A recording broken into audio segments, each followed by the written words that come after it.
Les Américains partent à la conquête de l'Ouest.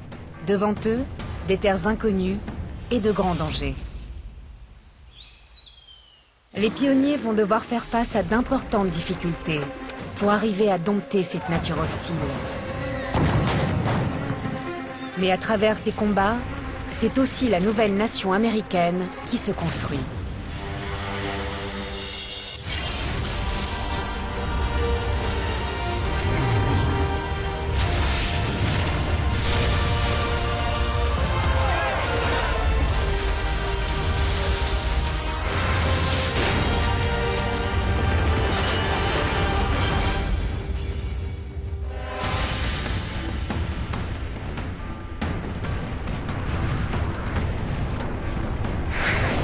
Il y a environ 300 millions d'années,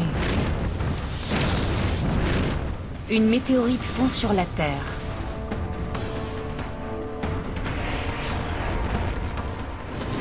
Elle foudroie les montagnes des Appalaches avec une puissance équivalente à 100 000 bombes atomiques. L'impact creuse un cratère d'un diamètre de près de 8 km, appelé le col de Cumberland. Ce sera la porte d'entrée vers l'ouest. Je pense que les Américains ont toujours été des pionniers. Un pays d'aventuriers et d'explorateurs. Notre tempérament est d'aller toujours de l'avant, de faire face aux problèmes sans les ignorer.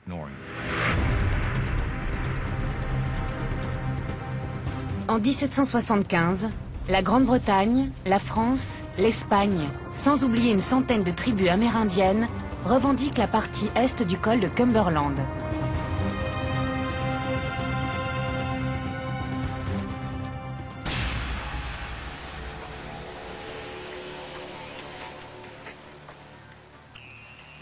Dans les faits, ce territoire appartient surtout à celui qui arrive en premier.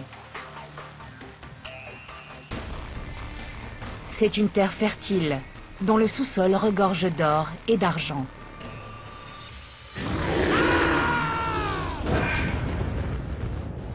Mais c'est aussi une terre sauvage et cruelle. Il faut pour la gagner des qualités hors du commun. En mars 1775, quelques jours avant le début de la guerre d'indépendance, l'explorateur Daniel Boone marche vers l'ouest. Il est payé par la Transylvania Company pour faciliter la colonisation du Kentucky et du Tennessee.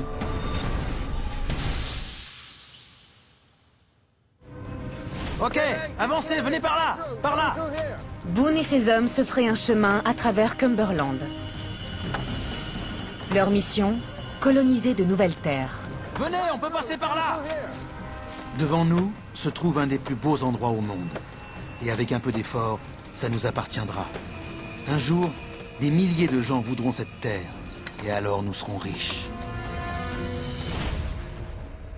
L'expédition de Daniel Boone vers l'ouest va devenir un événement majeur pour la jeune nation naissante.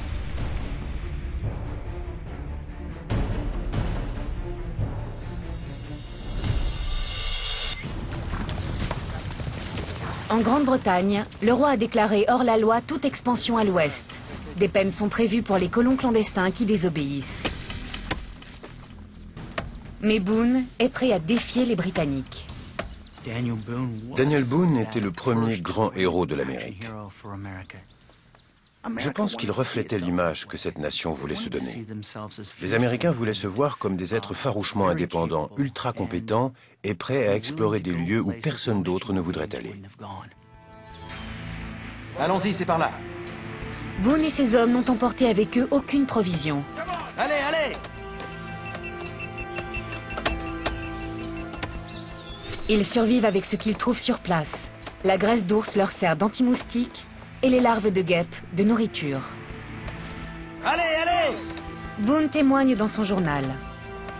Nous vivons au milieu des bêtes féroces, quotidiennement exposés à tous les dangers et à la mort.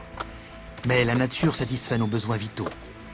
Peu de gens peuvent comprendre ce bonheur particulier de vivre au contact d'un environnement aussi sauvage. Mais les Indiens de la tribu des Shawnee n'ont pas le même avis. Et ils vont défendre leur territoire contre ces intrus.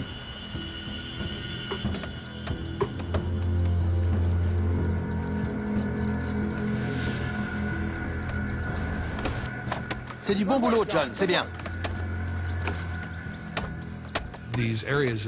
Ce qui paraissait hostile aux Américains ne l'était pas du tout pour les Indiens. C'était leur terre. Daniel Boone et les Indiens Shawnee se connaissent déjà. Il y a juste un an, ces derniers ont kidnappé son fils aîné James. Et l'ont torturé à mort.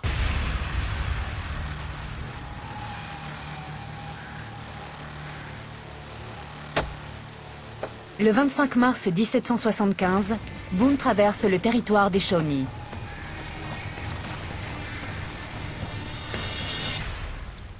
Huit jours pour traverser ces montagnes.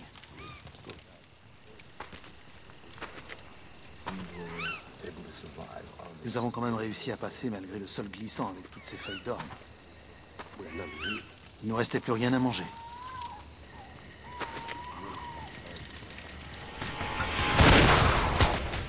Debout, partons.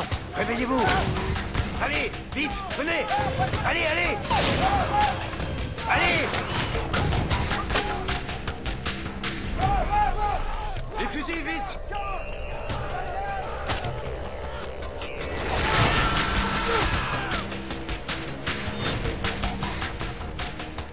Piégé, Boone doit battre en retraite et quitter ce territoire indien. 2 de ses compagnons sont scalpés et massacrés.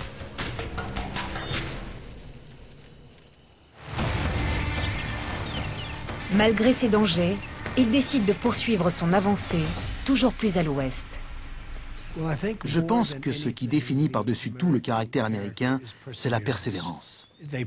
Ces hommes ont combattu contre vents et marées, et ce n'était pas facile, mais ils ont persévéré. Felix Walker, ami et compagnon d'aventure de Boone, écrit « Il menait notre groupe à travers cette nature hostile avec un tel courage. Il paraissait n'éprouver aucune peur et prenait même trop peu de précautions face à un voyage aussi dangereux. »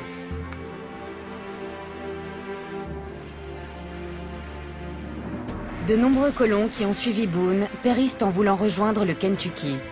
Mais en 20 ans, 200 000 personnes réussissent à traverser le col de Cumberland. C'était une société en pleine effervescence, qui tout à coup s'est dit que tout ça pouvait lui appartenir. C'est ce qui l'a incité à continuer sa poussée vers l'ouest.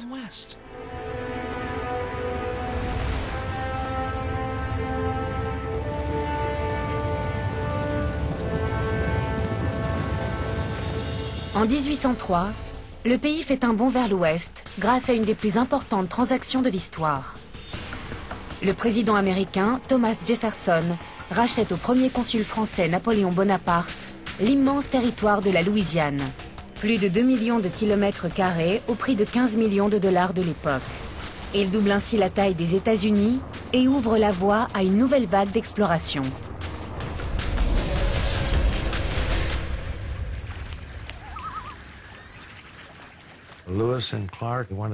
Lewis et Clark veulent aller voir ce qu'il y a de l'autre côté, voir ce qui se cache derrière la montagne. Nous avons une grande admiration pour ces aventuriers du passé. En mai 1804, le secrétaire particulier du président et un jeune officier de l'armée entreprennent une expédition héroïque.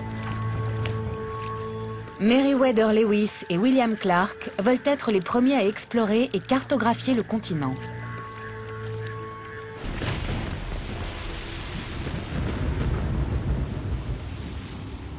Leur plus grand défi, traverser les montagnes rocheuses.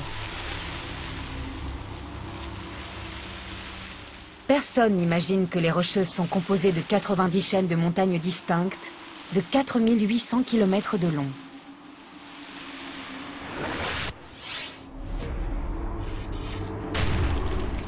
Au bout de 2 semaines, la faim s'installe. Les hommes se nourrissent de toutes sortes de plantes, puis finissent par manger leurs chevaux. Leur mission semble condamnée à l'échec.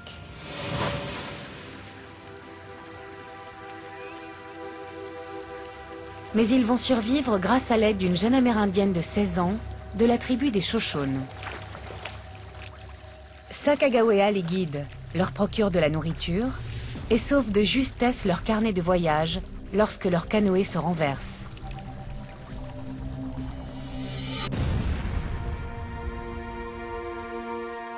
En décembre 1805, William Clark écrit dans son journal « L'océan est en vue. Quelle joie !» Ils sont les premiers citoyens américains à atteindre l'océan Pacifique par voie terrestre. Cette incroyable expédition va permettre à Lewis et Clark de découvrir 300 espèces d'animaux et de plantes. Des données qui vont transformer la science et l'agriculture, mais aussi entraîner une nouvelle ruée vers l'inconnu.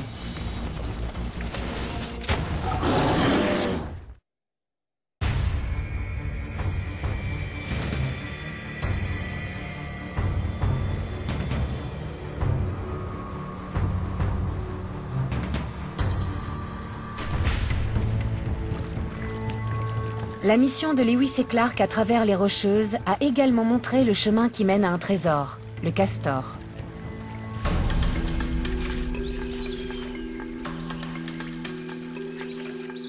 Leurs fourrures sont échangées par les Indiens contre des fusils, des couteaux et du sel. Elles deviennent un accessoire de luxe pour les riches occidentaux. En Europe, les castors ont été tellement chassés qu'ils sont en voie d'extinction. Mais dans les montagnes rocheuses, ils se comptent par millions.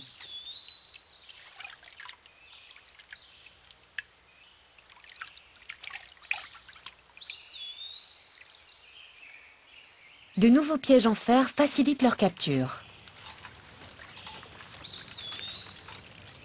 Attirés par l'odeur de leurs propres glandes, les castors se font piéger.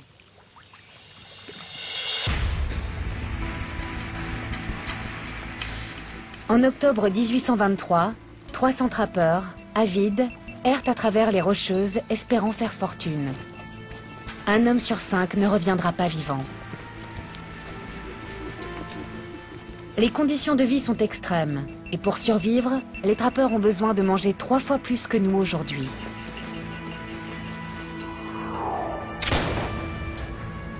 À 24 ans, Jedediah Smith est connu pour être le chasseur le plus adroit.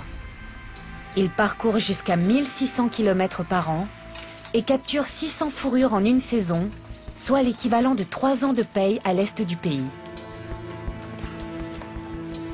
C'est un chrétien dévoué, qui ne boit pas et ne fume pas. Sa Bible et son fusil sont ses plus fidèles compagnons. Malin, il travaille en collaboration avec les Indiens qui lui montrent des raccourcis, lui vendent des chevaux et soignent ses hommes malades.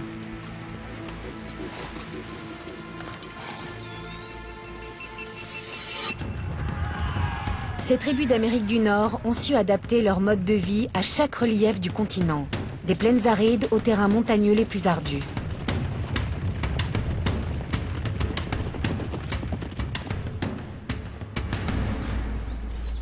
Jed Smith utilise leurs connaissances et leurs talents pour avancer toujours plus à l'ouest et accroître sa fortune.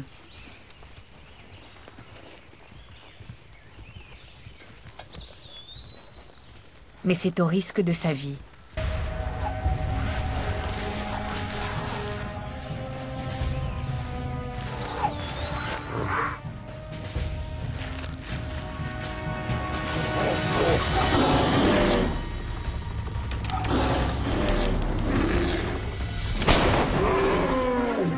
James Clyman, l'ami de Jed Smith, témoigne.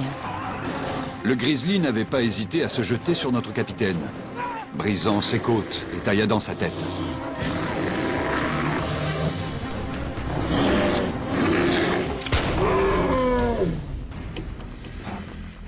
Oh mon Dieu!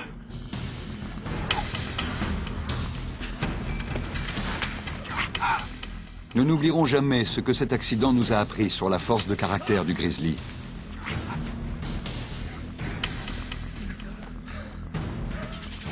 Le grizzly est l'animal sauvage le plus dangereux du territoire amérindien. Haut de 3 mètres, ces ours peuvent peser 450 kilos.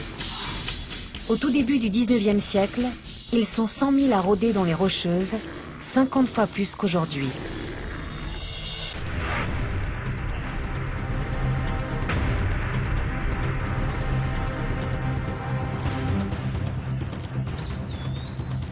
Jet Smith est à moitié mort. C'est James Clyman qui recoue son cuir chevelu et son oreille. J'ai pris mon aiguille et j'ai tout recousu du mieux possible.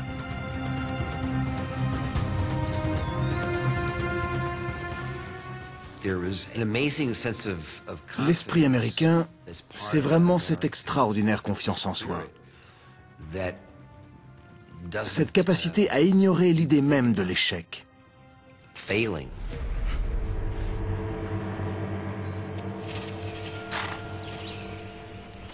Jet Smith reprend la route. Il incarne cet individualisme farouche très américain.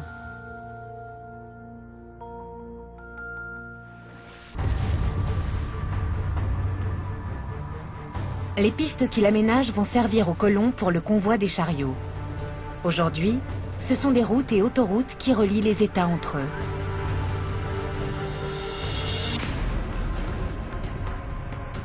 De nombreux Américains vont suivre ces traces.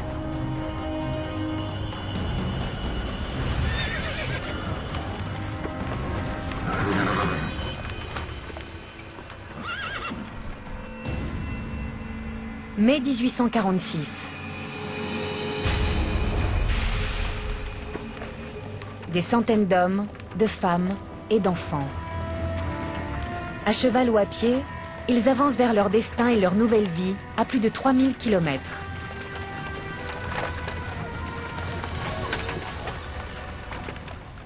C'est une terre d'opportunités, où la seule chose qui peut vous retenir, ce sont vos propres désirs. Des Allemands, des Belges, des Français, des catholiques, des presbytériens, des mormons. Commence alors l'une des plus grandes vagues d'immigration mondiale. Les pionniers suivent le convoi de chariots vers l'ouest, vers l'Oregon et la Californie.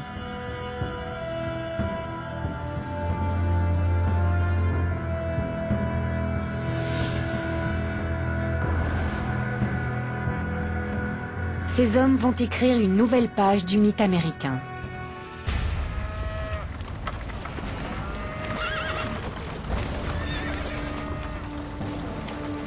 Certains marchent 16 km par jour pendant presque 6 mois, usant 10 paires de bottes dans ce long voyage. La moitié est composée d'enfants et une femme sur 5 est enceinte. Des familles ont vendu leurs fermes, d'autres économisaient près de 5 ans avant d'entreprendre cet exode. Ils sont prêts à tout risquer.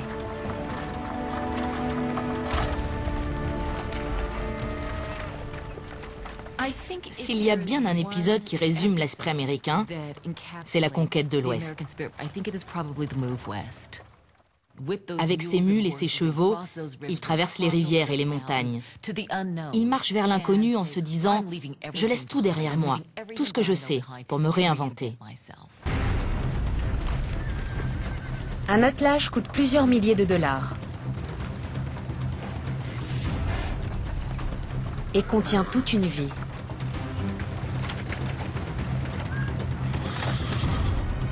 Les chariots transportent près de 500 kilos de provisions et les denrées de première nécessité pour une nouvelle vie à l'ouest.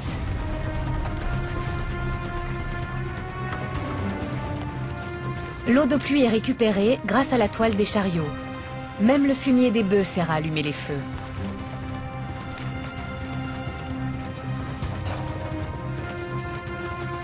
Mais les colons ont aussi besoin d'argent en espèces.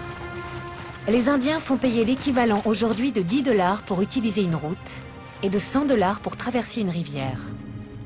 Mais le coût le plus important payé par ces explorateurs reste celui de leur propre vie. 20 000 Américains meurent en cherchant à atteindre l'ouest. Sur la route, on croise 10 tombes à chaque kilomètre et demi. Mais c'est surtout l'histoire d'un des pionniers qui va symboliser la terrible épreuve qu'a été cette conquête de l'Ouest.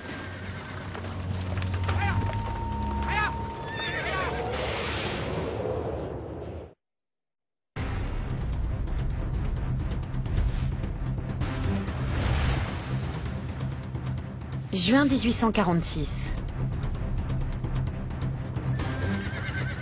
Le chef de ce convoi qui avance vers l'ouest s'appelle George Donner. Bonne chance. On se retrouve plus tard alors. Oui, j'espère. Merci encore. Bien.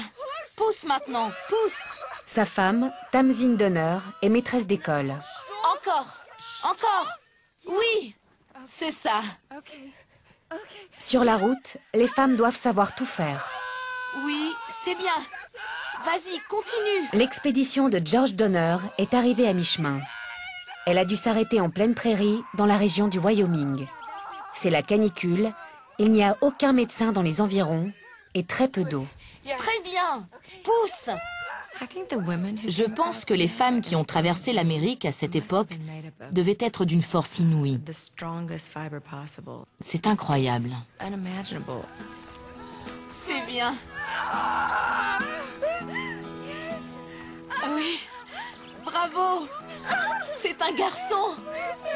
Un garçon? Oui, un garçon. Tout va bien. Ludwig. Merci. Les parents de l'enfant sont Philippine et Ludwig Kesserberg. Ils baptisent leur fils Louis.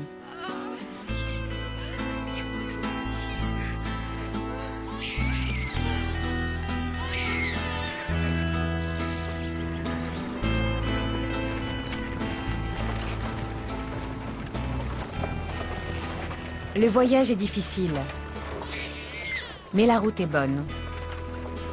Tamsin Donner écrit dans son journal: Je n'aurais jamais cru qu'on pouvait voyager aussi loin en traversant si peu de difficultés. Si rien de pire ne nous arrive, je dirais que le seul problème aura été de se mettre en route.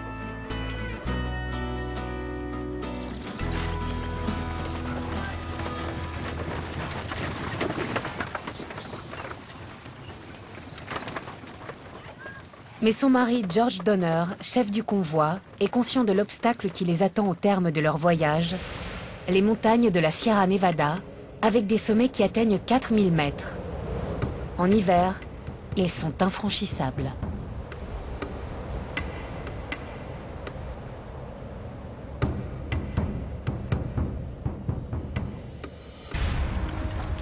Lorsque le convoi s'approche de la région de l'Utah, George Donner prend une décision fatale en choisissant de mener une partie du groupe hors de la route principale.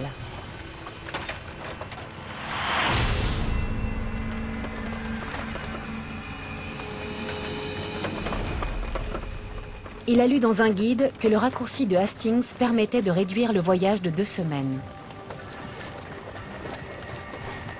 Grâce à ce chemin, on pourrait gagner plus de 600 km. Il paraît que c'est une bonne route, plane, bordée d'herbe et où l'on peut trouver de l'eau.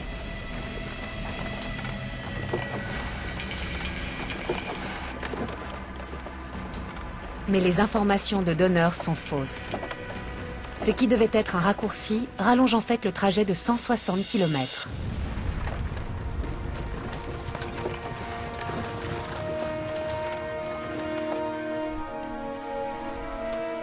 Arrivé dans les hauteurs de la Sierra Nevada, il s'avance dans le col de Truckee.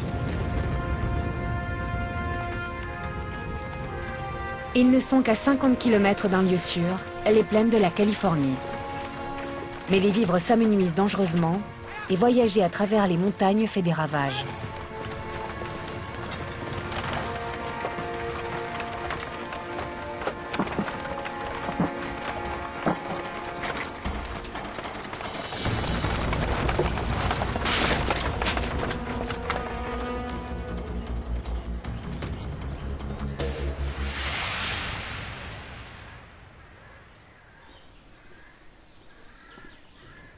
Un essieu cassé contraint l'expédition de Donner à s'arrêter.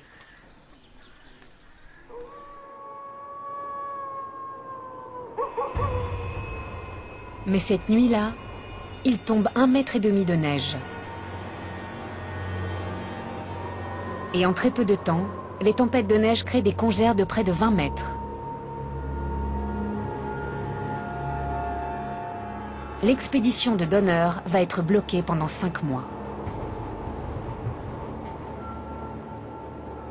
Ils mangent en à peine 3 semaines toutes leurs réserves de nourriture et doivent tuer leurs bêtes.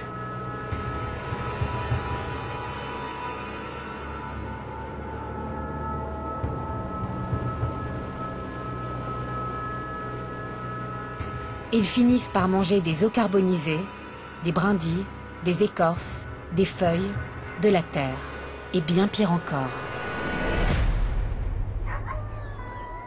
Même le vent retenait son souffle.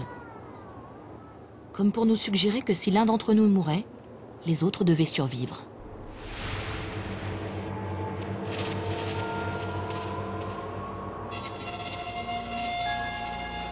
Ils sont contraints de se livrer au cannibalisme. À Noël 1846, ils mangent leur premier humain. Les corps sont découpés, les chairs étiquetées pour que personne ne mange quelqu'un de sa famille.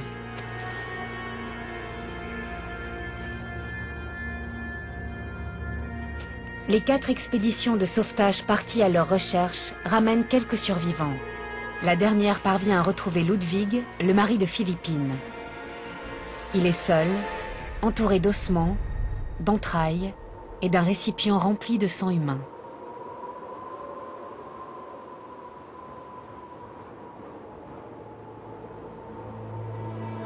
Le corps sans vie de George Donner est retrouvé.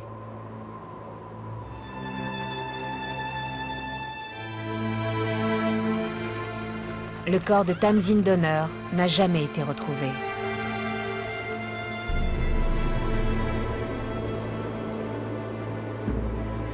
Depuis, ce lieu a été rebaptisé Donner Pass, en témoignage de l'horreur vécue par ces pionniers partis à la conquête de l'Ouest.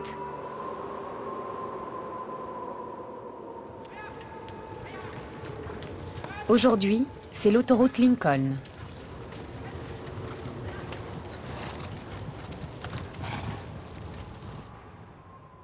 Mais sous les os des hommes de l'expédition de Donner, le sol de la Sierra Nevada cache la plus grande réserve d'or jamais découverte.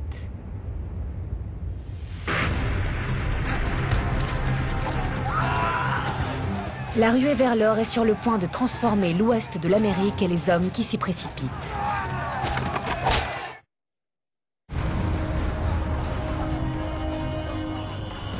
Mars 1836. C'est la bataille de Fort Alamo, au Texas.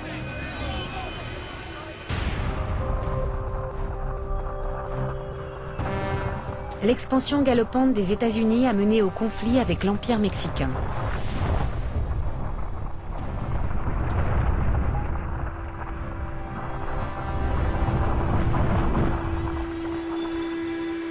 L'immense territoire du Mexique s'étend de l'Oregon au Guatemala. Mais le Texas est une terre disputée. Le gouvernement mexicain a laissé entrer les colons américains qui ont très vite envahi le territoire.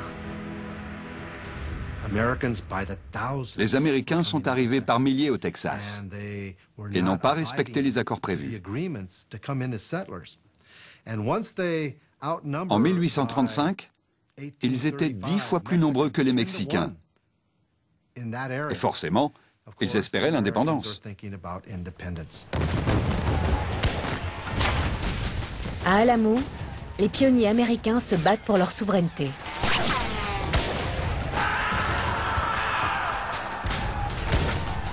Des colons américains, réfugiés dans une ancienne mission espagnole, sont attaqués.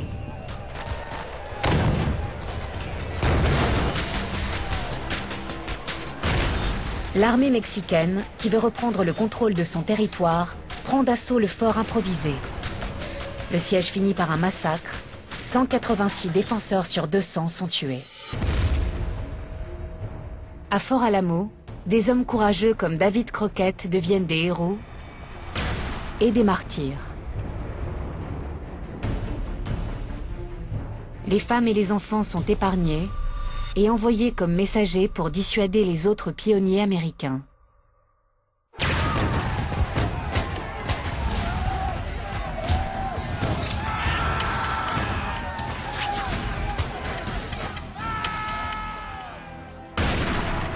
Mais l'année 1848 marque un tournant. C'est la fin de la guerre avec le Mexique est l'entrée du Texas et de la Californie au sein des États-Unis. C'est aussi le début d'une nouvelle conquête de l'Ouest.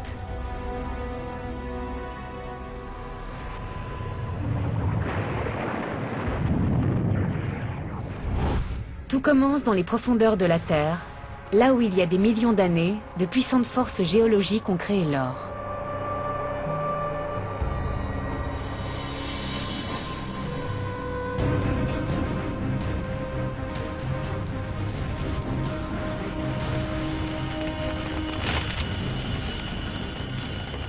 Les filons d'or de la Sierra Nevada sont parmi les plus denses de la planète.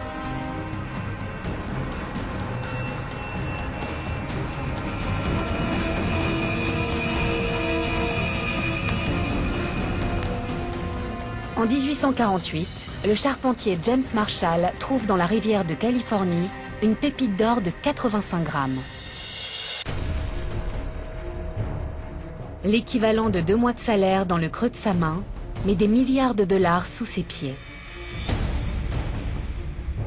La nouvelle découverte de Marshall se propage aux 4 coins de la planète.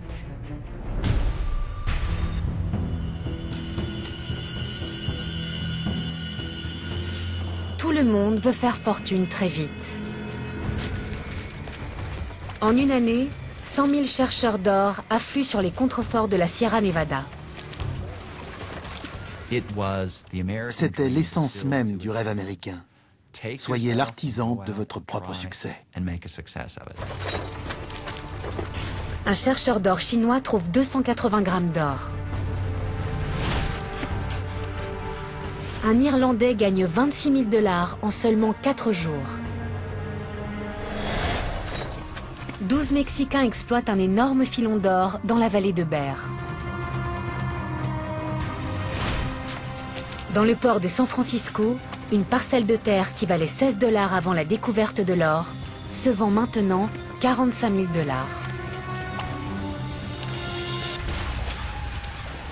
En 2 ans, la population de la Californie explose, passant de 15 000 à 100 000 personnes.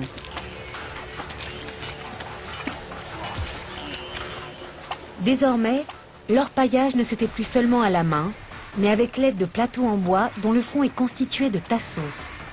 Les hommes passent au peigne fin tout ce que les premiers chercheurs auraient pu laisser. Le coût de la vie s'envole. Les pioches, les plateaux et les pelles passent de quelques cents à 10 $ pièce. Le petit déjeuner coûte 10 fois plus cher que sur la côte Est. Mais les gens continuent à affluer. 200 bateaux gisent abandonnés dans le port de San Francisco. Leurs équipages ont déserté et se sont précipités vers les collines.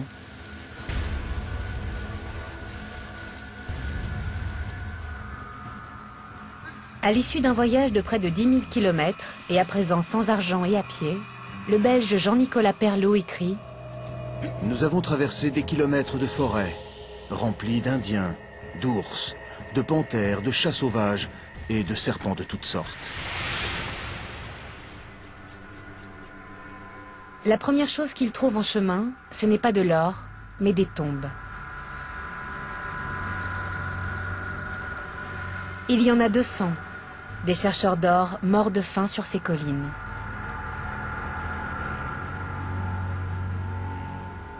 En s'approchant, on a découvert que des animaux avaient déterré une partie des corps.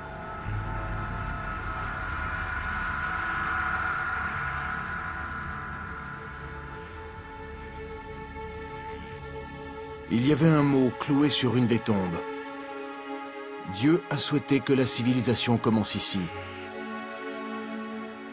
C'est un devoir que l'homme doit à son espèce.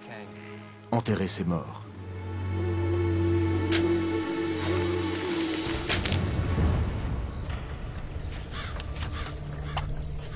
Perlot a trouvé de l'or, mais beaucoup moins qu'il en avait rêvé. Avec la raréfaction de ce métal précieux dans les gisements, les tensions montent et les temps deviennent durs. 6 ans seulement après son début, la ruée vers l'or est terminée. Je pense que cet esprit de chercheur, d'explorateur fait vraiment partie de la mentalité occidentale. On cherche sans cesse, et ce n'est pas grave si l'on échoue, car le plus important c'est d'essayer. Sur ces 300 000 hommes, moins de 300 sont devenus riches. Ce sont surtout les marchands et les propriétaires qui louent leurs terres aux mineurs qui ont fait fortune. De la boue et des rêves, voilà d'où viennent les grandes villes de Californie.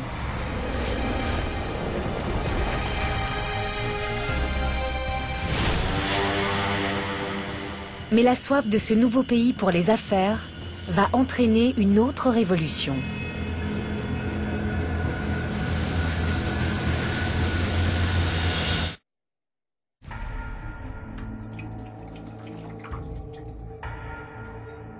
Octobre 1818. Un garçon de 9 ans s'occupe de sa maman, alitée et mourante.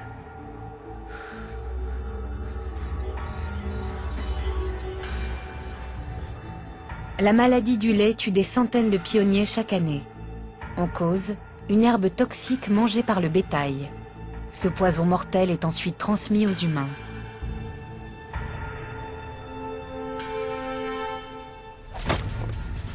À 18 ans, il est maintenant devenu un homme. Pendant toutes ces années, il a travaillé dur, se battant pour survivre dans cet environnement hostile. C'était une région sauvage où vivaient encore de nombreux ours et des fauves. C'est là que j'ai grandi, une hache à la main, de mes 8 ans jusqu'à l'âge de 20 ans. C'était la vie d'un colon américain. Le grand-père de ce jeune homme avait suivi la route de Daniel Boone dans le Kentucky. Son père avait été encore plus loin, jusqu'aux forêts de l'Indiana. Les familles de colons vivent dans des conditions sommaires. Leurs cabanes de rondins contiennent une seule pièce, qui accueille parfois 10 personnes, et même plus. La nature leur procure tout. Ils construisent eux-mêmes leurs charrues, râteaux, fourchettes, pelles et meubles. Et ils enterrent leurs morts.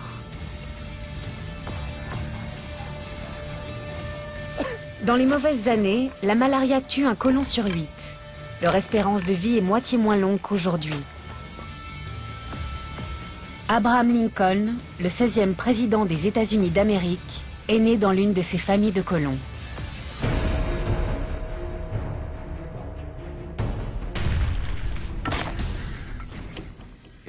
Si vous travaillez dur, vous pouvez faire tout ce que vous voulez. Les possibilités sont infinies.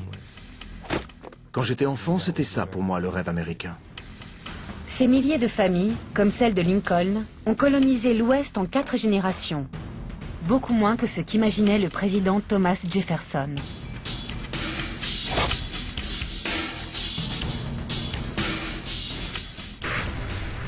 Les forêts sont défrichées chaque année à un rythme de 20 000 mètres carrés par famille.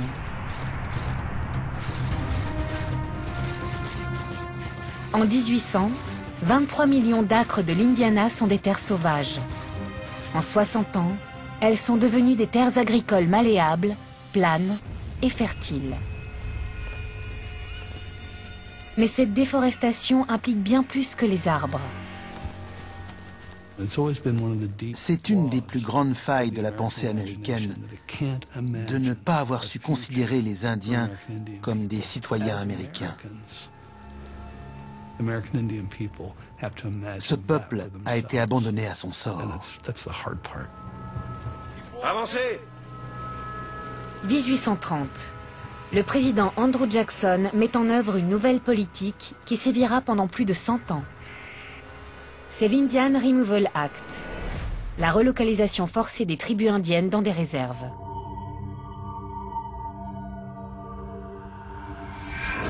Vous, continuez à avancer! Le projet de loi est adopté au Congrès par un simple vote.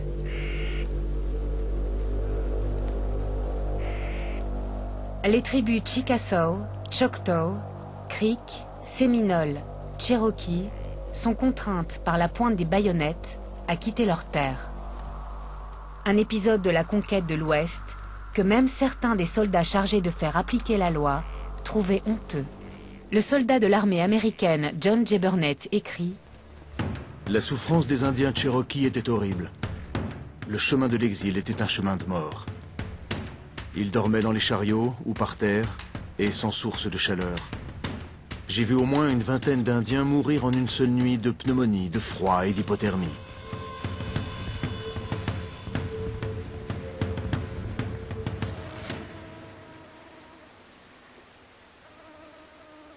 Leur marche de 1600 km est connue sous le nom de Sentier des larmes. C'est une loi honteuse dans l'histoire de l'Amérique qui symbolise tout ce qu'ont dû endurer les Indiens.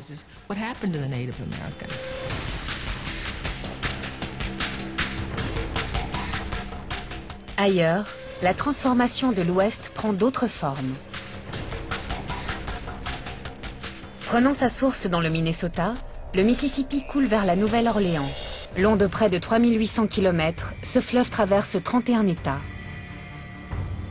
C'est une ligne de vie reliant l'Ouest au monde extérieur. Certes, il y a des routes, mais ce sont des pistes boueuses. Ce fleuve est la seule route commerciale qui permet aux colons de vendre directement ce qu'ils ont produit à la sueur de leur front. Un grand nombre de marchandises sont transportées par bateau, mais les embarcations sont précaires. Un fermier va construire un bateau, le remplir de cochons, de racines de sassafras et de ginseng, de tabac, tout ce qu'il a cultivé. Il le met dans son bateau, puis il se laisse porter par le courant du Mississippi et il s'arrête pour vendre ses produits le long de la rivière. À l'âge de 19 ans, Abraham Lincoln fait son premier voyage en descendant le Mississippi sur un simple radeau. Comme le courant est trop fort pour remonter, les radeaux sont revendus comme bois de construction à la Nouvelle-Orléans. Les fermiers doivent alors marcher jusqu'à 1000 km pour rentrer chez eux. Mais lors de son premier voyage, Lincoln voit l'avenir passer devant lui.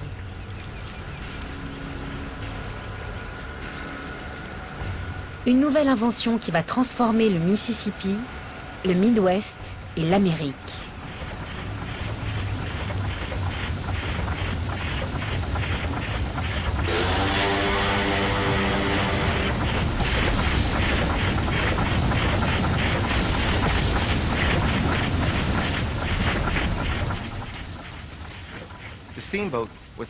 Le bateau à vapeur fut au 19e siècle ce que l'avion a été pour le 20e siècle. Une incroyable machine à réduire les distances et une aubaine pour le commerce. Même à contre-courant, les bateaux à vapeur peuvent naviguer 80 km par jour, portant un chargement 8 fois plus lourd qu'un radeau. Les premiers modèles sont dangereux, plus de la moitié explose. Mais leur nombre triple tous les 10 ans. Ils font du Midwest le cœur économique de l'Amérique.